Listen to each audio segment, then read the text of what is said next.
Hey guys, Bob the Canadian here. So this is game 3 of the Lords of Middle-earth quarterfinals. Me versus Lanxing. Quick shout out to Matt Shostak. I think that's how I pronounce your last name anyway. He asked me to make the font a little bit bigger for the troops on the board. So I did that. Let me know if this looks better now. It's also quite possible, of course, that other people were thinking the same thing, but no one bothered to say it. So yeah, let me know if this looks legible, everyone, from whatever device you're watching it on. And yeah, hopefully we're good to go. So this is game 3. So for how that works, by the rules, is we just roll die. Higher roll got to pick. So I got lucky with the higher roll. It doesn't show that here in the log because I screwed up something with hand viewing anyway, so we had to reconnect. But I got to pick the side, so I picked Shadow, of course. In Lords, Free People is certainly a lot. Like, it's a lot closer to balanced overall than in the base, but I don't know, personally, I think Shadow still has an edge. It's still, of course, possible to lose his Shadow, but yeah. Anyway, so he starts with separating no companions like he did the first time. So I don't get a token, which is sad because I really like having a token. But these are fantastic cards to start with. Swarm of Bats is always good for a Do Rush, and Candles is great for if I get an early Witch King for cycling corruption cards on them. And he's got Book of Mizarble, and There Is Another Way. So those are interesting cards for starting off. If I had separated no companions and I draw Book of Mizarble, I'm thinking probably that I'm going to try to run, kill Gandalf, get Gandalf the White, and then play Book of Mizarble. That would be my plan A for how to play that card. And There's Another Way. It's a bummer because that's such a great card. But this early on, like, you're going to have to wait a long time to get the full value of Gollum out of it, especially in Lords of Middle-earth where games are just usually longer. So anyway, I allocate my usual one eye, and I roll that, which is nice, and he rolls that, which is also decent. So mostly I'm just happy to have 3 musters, because that means even if he doesn't get revealed, so I don't get an early Witch King, I can still get Saruman into play and the Balrog. Anyway, so I'm still getting 2 dice for next turn. He musters the elves down a step. That's reasonable. I muster Saruman down. He musters the elves down again. I shuffle armies. That makes sense. He moves the Fellowship, and it's safe. I bring in Saruman. That's safe. He moves again, and it's safe. And I'm sad. So I move these armies up to Barad-dûr, because I guess I'm planning a Do Rush with this army, I suppose. He draws a card. Wow, Mithril Coat. Those are like 2 of the most powerful Free People's corruption dealing with cards that you really don't want on turn 1, that you really want to see on like turn 6, you know. Anyway, interesting. I keep shuffling armies along instead of getting the Balrog. Very interesting. I guess I don't want to let him get the elves to war with that step, I guess is my thought. Also, like, I constantly struggle with, should I get Balrog or should I get Gothmog? I guess I might have also been thinking that if I get the Balrog and he moves safely on 3rd movement and then revealed on 4th movement, the Balrog might actually just be helping him get rid of Gandalf. So maybe that's my thought process there. But even then I'm kind of surprised that I didn't muster Sauron to war, because then that will increase the odds of me getting Gothmog / the Witch King next turn. Anyway, oh well, I did what I did. Okay, so I get Oleg High and Phlox, decent cards. He gets Ents and the Scouts, also decent cards. So I allocate one eye and roll 2 more, and he rolls a reasonably pleasant roll. Yeah. So this is a downside to me not mustering Sauron down, is that now I could at least get Gothmog, even if I can't get the Witch King this turn. So that's something anyway. So he moves and is safe, so I'm sad about that. I pick up a card. Yeah, because like I could play Phlox here, but I don't know. He's probably going to get hit on the next move anyway. So like, is it really that likely to make a big difference? Not really. And I'm probably not going to get to play any of these cards. Like, maybe I could play Candles, but I still have 3 Palantirs to play here. And obviously I can't play Oleg High yet either, because I need Sauron to be a war, and I'm saving this H die for if the Fellowship gets revealed. I want to be able to bring in the Chief this turn. So he moves, and he's safe again. That's frustrating. Yeah, even if I'd played Phlox, he still would have been safe, so that's very frustrating. Right, so now I play Stormcrow here, because he seemed all excited to muster the elves down turn 1, so I figured I might as well at least delay that a little bit. Also, this way I can bring in the Balrog if he doesn't get revealed, and then I can, still get that extra die without bringing the elves to war for him. So he moves again. Oh, okay, yeah, he's hoping to kill Gandalf here, I think. Right, so he does get hit, and it's an eye, so it's 1 and revealed. So naturally he reveals. So he kills Gandalf here, which is reasonable. Oh no, right. You're right. I remember this. He thinks and he chooses to not kill Gandalf because, well, what are the odds here? There's 1, 2, 3, 4 odds that he can kill Gandalf to a 1 anyway. 1, 2, 3, 4, 5, 6 that he can kill Gandalf to something that's better, and 1, 2, 3, 4, 5, 6, 7 that he odds that he can't kill Gandalf at all. So it's an interesting gamble anyway. In the base version, the gamble makes even more sense. But honestly, just with the fantastic start you've had on Corruption, I think it feels bad killing Gandalf to a 1. It's a tough call. So anyway, he's revealed, and we draw the Moria tile, and it's another eye. So that's good news for him corruption-wise, but bad news for him speed-wise right now anyway, because now he can't bring in Gandalf. And also because he couldn't kill Gandalf, that means he can't use Strider to hide with this Mustard Eye and move again. That means he's just going to hide with that Will of the West. And it's nice for me because I only had the 1 muster, and now I get the Chief in, so that's nice. So he hides, and then I play Candles because, like, what else am I going to do with that Palantir? And I get to do the cycling anyway. So I only do 1 corruption damage. Worn Restore and Toil, though, that's a fantastic card to get while literally every single companion's still in there and Smeagol's still out there. He musters the elves back down, and I carry on with my army shuffling. Lure of the Ring and Shadows. Like, these are great cards for if I felt like I had a shot at corrupting the Fellowship. But they've taken 5 steps and even got past Moria, and it's just 2 corruption. They still have all the Fellowship, like even Gandalf's still there. So that doesn't feel amazing anyway. Okay, so he picks up Thranduil and House of the Stewards. That's frustrating for me that he picks up Thranduil right there. It's turn 3, and I guess he cycled a little bit. So anyway, okay, so 2 eyes from me, and only 1 movement for him. So I'm happy to see that. So he moves, and I miss. Interestingly, this time, if I'd had blocks out, then I would have hit him. But that's okay. Okay, so now I put Worn with Sword and Toil down, which I think makes sense. Just in case he moves again anyway, and kills Gandalf, then I get that extra card deleting. Oh, and especially with There's Another Way in Mithril Coat in hand. Oh man, the appreciation. That's like actual best case Worn with Sword and Toil. Like, those are the cards you most want to eliminate, and it's so long before he can really get good use out of them. That, like, as the Free Peoples, that's like you need to declare in Minas Tirith, or it's just a death sentence for these cards, you know? I mean, of course, you can also just use them early. Like, you can get just the 1 healing from There's Another Way. And you could also play Mithril and just hope to, like, dodge a 2 reveal and get a 1 instead and get, like, some value out of it. But that feels really bad compared to, like, blocking a red tile or just barely having enough movement to finish. Anyway. So now I've mustered Sauron down and got Gothmog. So yeah, he plays Mithril Coat because he wants that, like, there's still some value out of it, which is a reasonable choice. So then he plays Thranduil here, which I guess makes sense because, like, you do want to play it at some point, and I guess he just wants the card redraw to see what he can do with these. But at the same time, I would have been tempted, like, this army really smells like it's headed toward the Dew Line, and you have these 3 musters here, so why not just muster the Elves to War and then muster an Elite in Woodland Realm, and then if I come and besiege it, then you can play Thranduil later to make my life even worse. That's what I'd do anyway, but I'm not God. Interesting. So am I actually going for Lorien? And that surprises me that I'm going for Lorien. Normally I don't try to do... Oh, well, I guess I had Shadows on the Misty Mountain, so yeah, that helps. So he thinks about it and does end up shuffling armies along. Brings in Galadriel. That makes sense. I attack Old Forest Road, right, because I have Swarm of Bats in hand, and if I don't use one of these cards, then I have to throw one out, and these are all decent cards.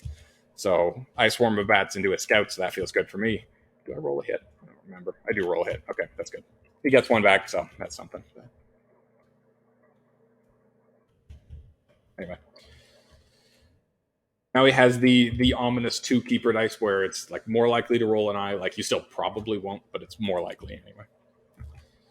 Okay, so he declares, which makes sense. You get to avoid Nazgul Search and Nazgul Strike. Oh yeah, especially while you have Mithril Coat on the table. It would feel bad to let me take it away with Nazgul Strike anyway, so that you get 0 value out of it. Okay, so I allocate 1 eye, roll 1 more. He chooses the character movement instead of the muster. I think that makes sense. especially just while Gandalf the Grey is still the guide, and you can't use these dice to hide. I think having that third movement makes a lot of sense. So he moves right away and gets hit. So that's a bit of bad luck. He takes a 3, and that feels bad for the Mithril Coat anyway, because like obviously you want to lose Gandalf to the 3, like, or you could take a random, I suppose, but then you're still going to lose Mithril Coat anyway. So that makes that Mithril Coat use feel poor. But yeah, that's not like I feel that was still a reasonable choice.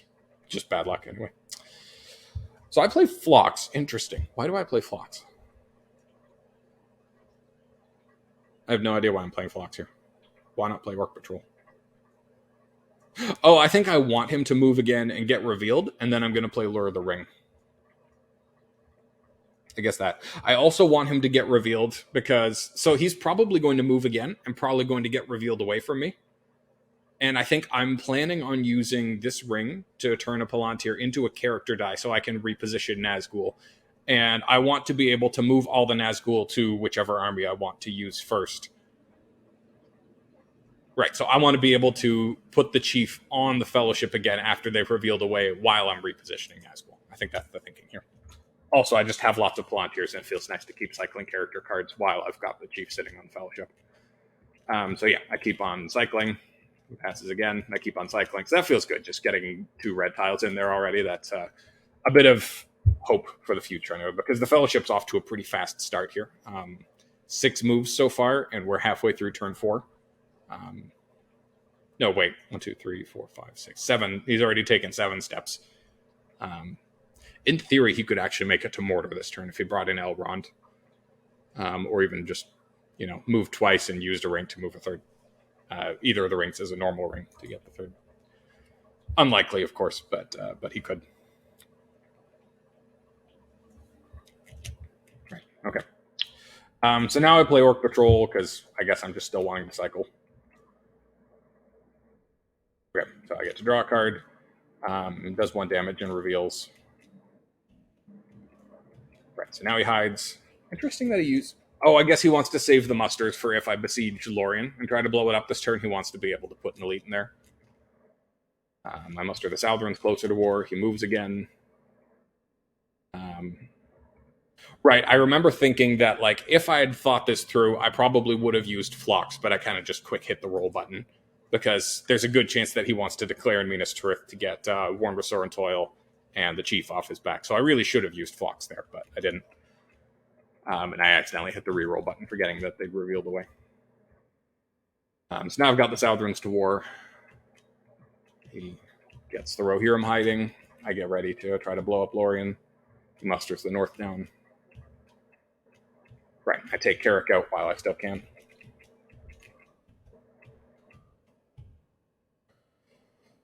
If gates are closed and monsters roused, he picks up another Ents card and guards the Citadel. And of course, Gandalf's Keeper die is gone. And yeah, he declares in Minas Tirith and gets to get rid of both those cards. So now I have to pick one of these to throw out.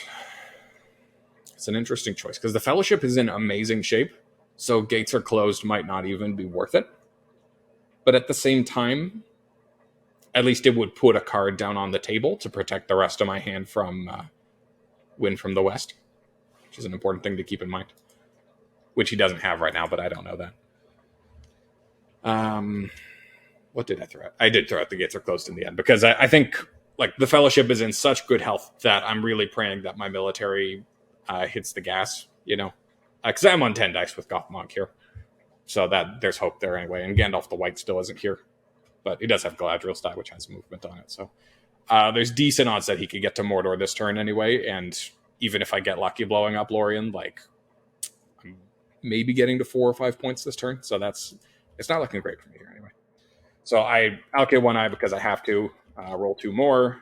And I'm still happy with the number of attacks I got here, but I'm not happy with the number of movement he has. That's a little scary.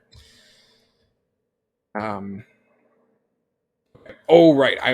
This was a good turn for me because he rolled no musters. So that makes it the blowing up of Lorien a lot more doable anyway. Yeah. So bummer that Gothmog rolled the army attack with the remove symbol. So that means that his die is going away. But what are you going to do?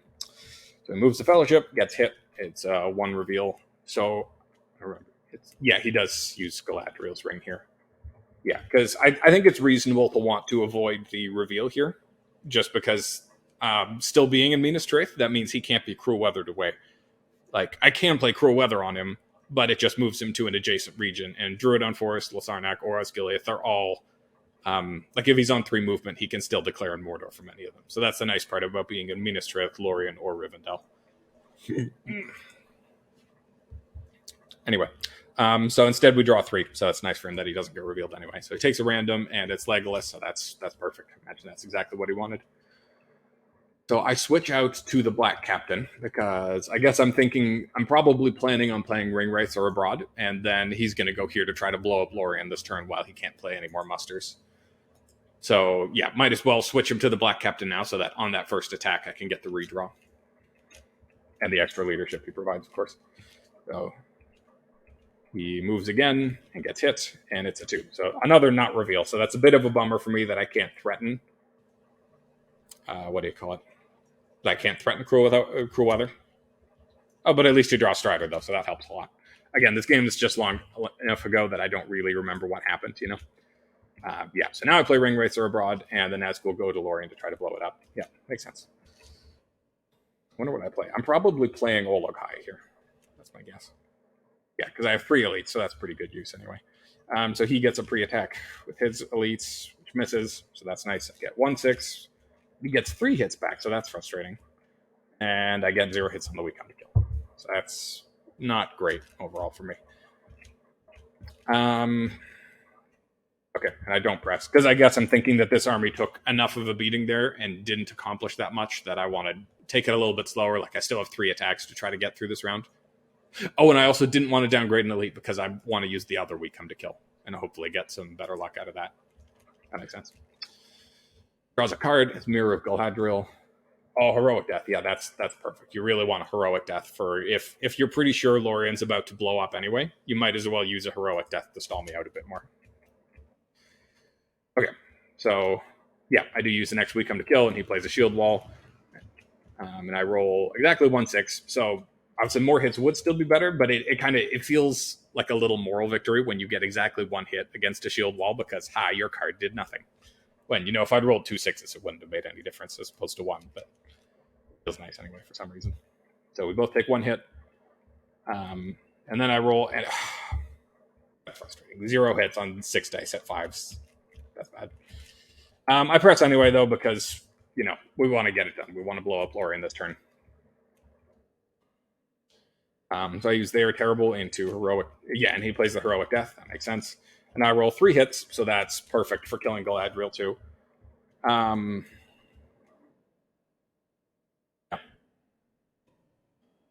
Then I play Desperate Battle, and I get 3 hits. Okay, so that feels good. That helps a lot. And he gets 1 back. So he puts out Smeagol Helps Nice Master. And I attack the Iron Hills. Right, because this is another fantastic thing to take advantage of while they don't have musters. Normally, this is a good play for having the dwarves out here. They got muster down 1 from the Balrog. No, not from the Balrog, because I never brought in the Balrog. What happened? I guess he just mustered the dwarves down once. Anyway, that's neat. So that's a good play, mustering them down once, because when I attack the Iron Hills, they'll go down 2 steps. 1 for a unit being attacked and 1 for me conquering the settlement. So then the dwarves are at war. So even if this guy didn't get the scouts away or survive the attack, then he can just play a muster and muster in a whole elite in Erebor. But he doesn't have a muster, and obviously he wants to use that character die to move a 3rd time to get to Mordor. So, but I just miss, and I don't hit him, so that's frustrating. He gets away to Erebor, then he moves, and he doesn't get hit. That feels really bad, because the Corruption did just enough damage this turn that a Corruption victory was certainly on the table. And him getting hit and revealed there would have been great. I mean, it's 6 out of 11 that he wouldn't have been revealed anyway, even if he had gotten hit. But still, him getting revealed and just getting more tiles out of there would have felt nice. So, okay. Well, but I get to put, like I said, though, because he didn't have a muster, I get to put Erebor under siege, and he didn't get to play. I didn't get to muster in at all. That regular did get to retreat there, though. That's frustrating. But also now I can attack Dale and blow it up and finish off the men of the north, and they can't retreat to Erebor. So that helps too. Okay. Well, at least Galadriel's dead, so her dad goes away. Off-Monk's die also went away, though. It is also lucky for me that he hasn't rolled a Will of the West to bring Gandalf the White in. But at the same time, turn 6, starting in Mordor in pretty good health, like at 3 corruption and having 6 hit points of companions to go through, like that's not bad. That's not bad at all.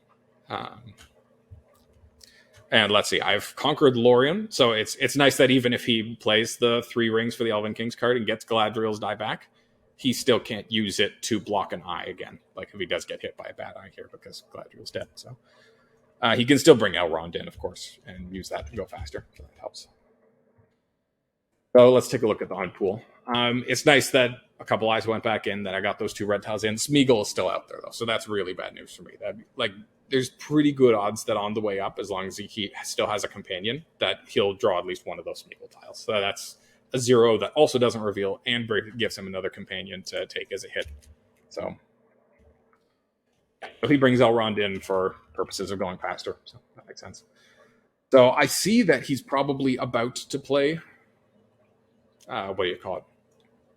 Like that he's going to use Elrond's ring. So I'm scared that he does have the 3 rings for the Elven King's card. So that's why I want to burn through the Gandalf ring right now.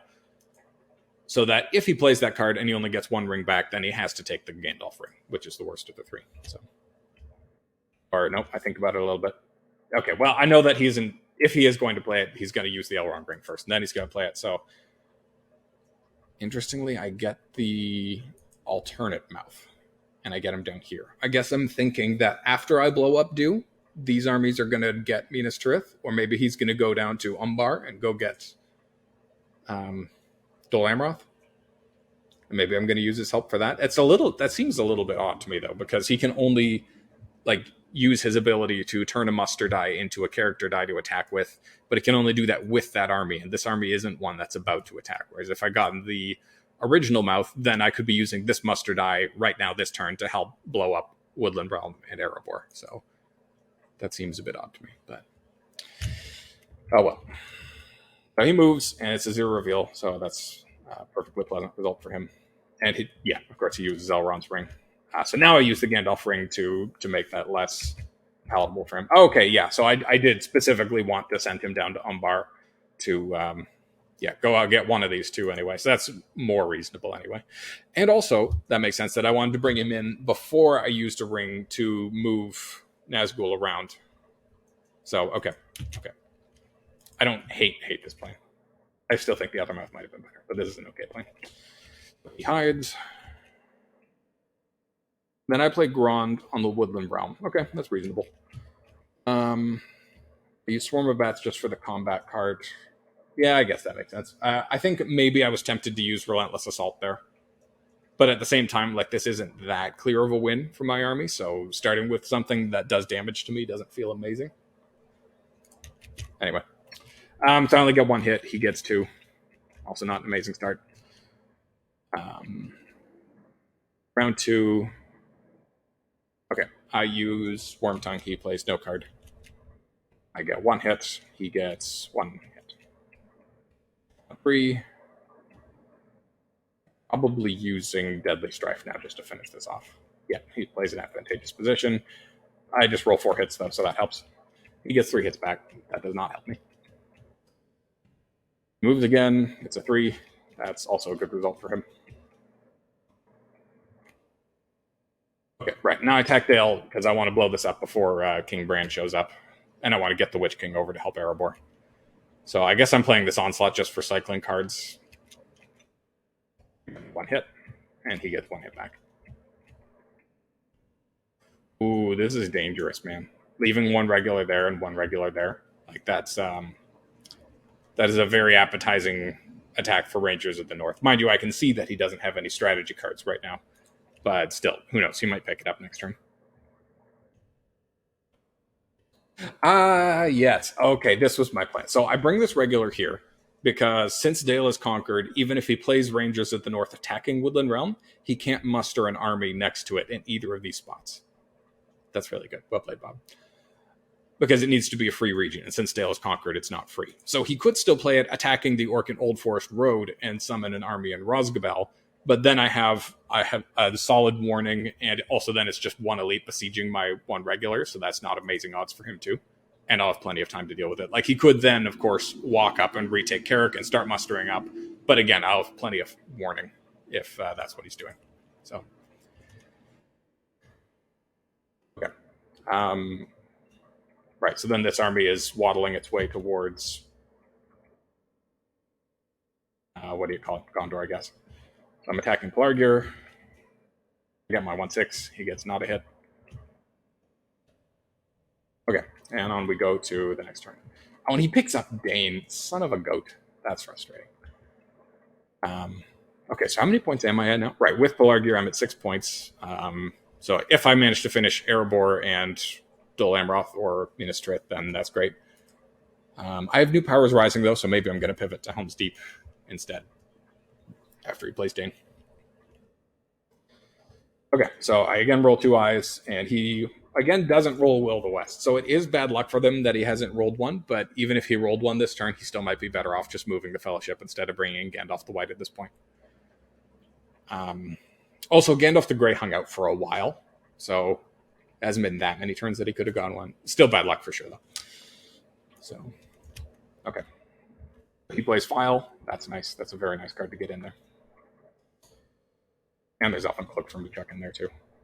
So I draw a character card because I guess I see that he has those 2 movement, and it doesn't feel like I can win this turn. I guess what else am I going to do with those Palantirs? Right, he plays another blue tile. I think about my life for a little bit. Right, then I walk towards Dol Amroth. Interesting that he doesn't... So, wait. I guess he wants to save that H-die for playing Dane Ironfoot's guard, and he feels like mustering Elite and Dol Amroth is probably going to fall to this army anyway. Yeah, I think that makes sense. I remember in the game thinking that he didn't muster in Dol Amroth. It's like, oh crap, he just for sure has Círdan's ships. Anyway, so he draws a 2 reveal. That's also a decent result for him.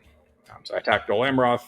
And I'm expecting Círdan's ships here, but it's Dane instead. So I remember, because I had been so close to attacking Erebor first, I remember being very, very relieved that I hadn't started on that plan, because that would have been an entire waste of time to like attack and do maybe 1 or 2 damage, take 3, and then he plays Dane. Then it would feel like I just really wasted my time. But, yeah, anyway. So yeah, now I'm using the mouth ability to blow up Dol Amroth. No card.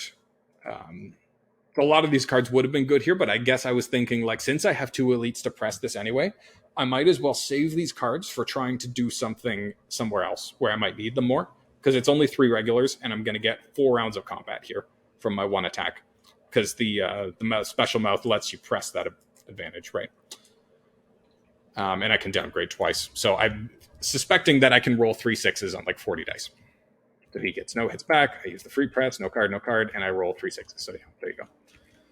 So now I'm up to 8 points. So in theory, I could win this turn by taking Erebor, but a 6-1 against a 2-3 is not great odds. Let's see, 8 hit points to 8. Yeah, it's exactly even hit points. Like, I'd have to get very lucky for that to work. So yeah, I think I'm deciding to pivot to Rohan here instead. Because Helm's Deep is well defended, but not very well defended, and I can see that he doesn't have any strategy cards, so I know that he can't play Aemir right now anyway.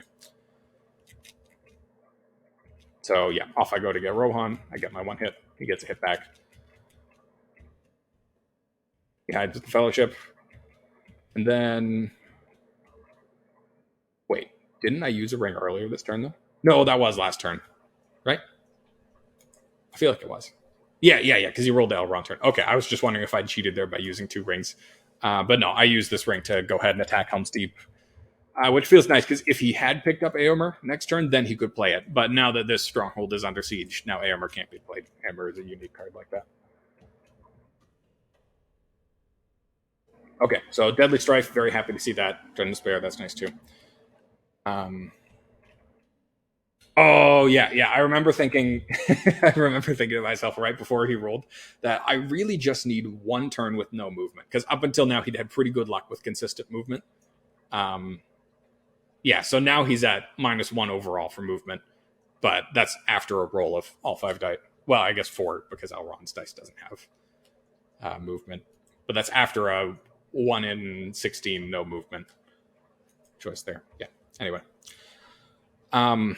Yeah, so now, for the first time, I think all game I'm feeling optimistic. I think like since turn 2, it felt like he was winning.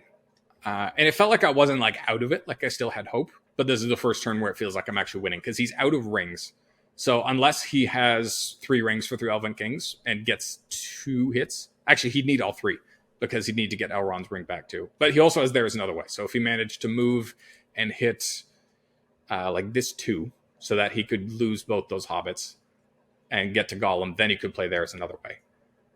Any other result, and then he wouldn't be able to. So anyway, that's a very specific result for how he could, in theory, still win. So he picks up a card, probably hoping for 3 rings for the Elven Kings, because what else are you going to do? Yeah, so I start mustering. Yeah, and he also, very lamentably, doesn't even have an H to attack Pelargir from Osgiliath. Because if he had that, that would make my life a lot more difficult, because this army would have to worry about going and defending Pelargir. But yeah, we'll... So I remember at this point, I was still debating whether I should use these musters to bring more wargs in, or whether I should like try to walk the Mouth of Sauron over and use a muster like that.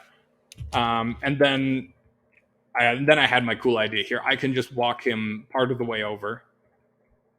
Right, he's mustering a Minas Tirith because lol, what else are you going to do? I can walk him 2 steps over there with army dice, and then I can use a character die to bring him over to get the extra leadership and the free press. So that felt like that just felt very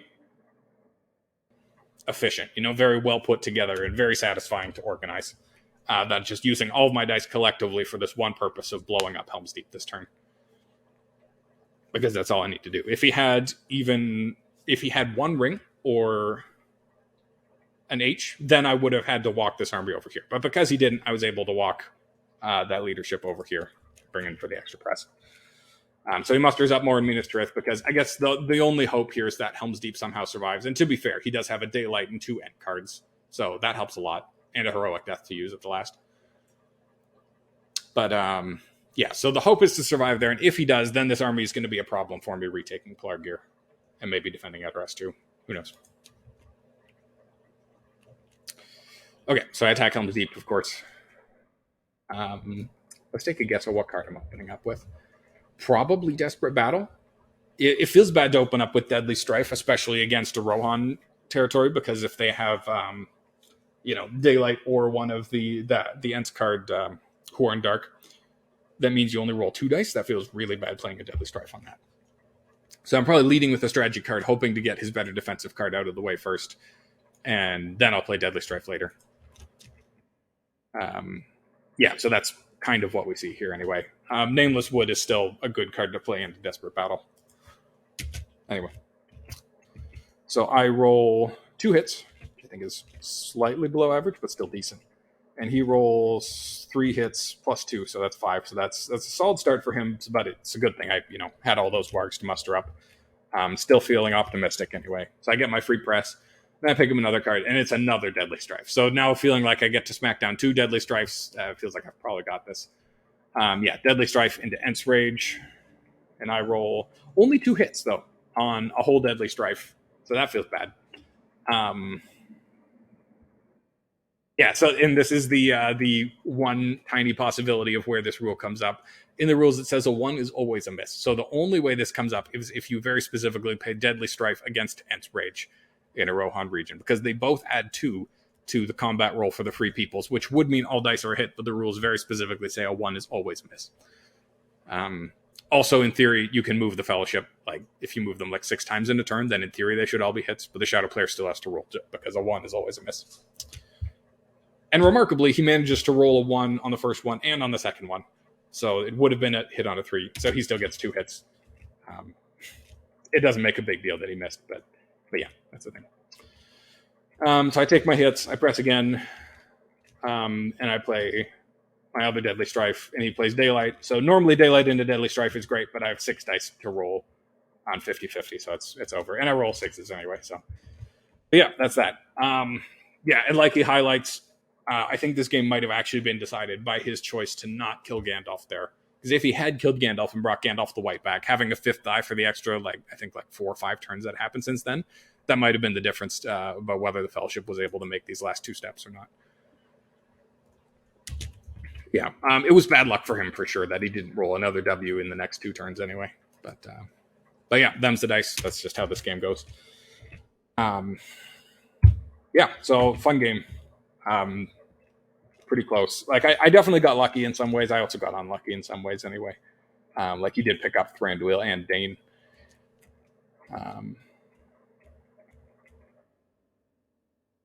Oh yeah, so he wanted to see the tile just to do the math anyway about whether he would have won. So yeah, I think even if he had one character die, it still would have lost because then he would have got revealed and these guys would have died, and then he could play there as another way to hide, but then he still wouldn't have one more movement to make it.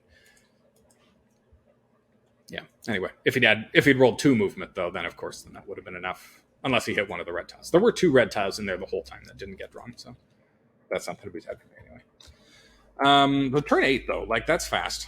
For if he had a better roll, then he might have still accomplished a Free People's Ring victory on turn 8 without Gandalf the White ever showing up. So that's pretty impressive. Let's see. So I rolled +2 on Eyes, +2 on Musters, +4 on Palantirs. So that's also impressive that I still got my Shadow Player military victory despite being -6 on attacks overall. That's strange. How did I do that? That's weird. And also -5 on 6s, -2 on 5s. What happened? How did I win? That's so weird. Looking at these rolls, this is a recipe for a shadow loss right there. Minus on attacks and minus on 6s. That means I didn't get to attack as much as normal, and my attacks didn't work as well. I guess I'd lined up the right combat cards at the right time, I guess. I guess Dol Amroth was a cheap stronghold too, and Woodland Realm was only a 1/2/1. Oh yeah, Lorien was also only a 1/2/1. Well, it was 1/2/3 because he happened to roll the musters that turn. So, and Helm's Deep was a 3/1/1. Okay. Well, hey, it worked. I won't complain. Also glad that past Bob was vindicated for that choice of the alternate mouth. Got some value in Dol Amroth and in Helm's Deep. So, good job, buddy. Yeah. So anyway, spoiler alert: I'm about to spoil the result of the consolation match between me and Vase. I've been specifically waiting to make this video until Ira made his video. So he made game 3 of that series and posted that earlier today. So now I'm making this one. So anyway, spoiler alert, I gave you a heads up. You can stop listening now if you don't want me to spoil that. But I lost that one in game 3. So that's 2 years in a row of me making it to the semifinals in the World Tournament and then losing in the semifinals and then losing in the consolation match. So 4th place is just, that's what I'm destined for. So it was just really funny to me winning again to make it to the semifinals. So yeah, just I'm on my way for 4th place again. Just every tournament I enter, I make it to the semifinals and then I lose as much as is possible. That's my destiny.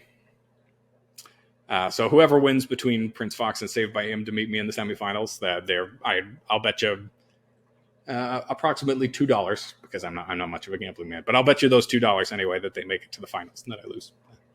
But yeah, thanks for watching. See you next time.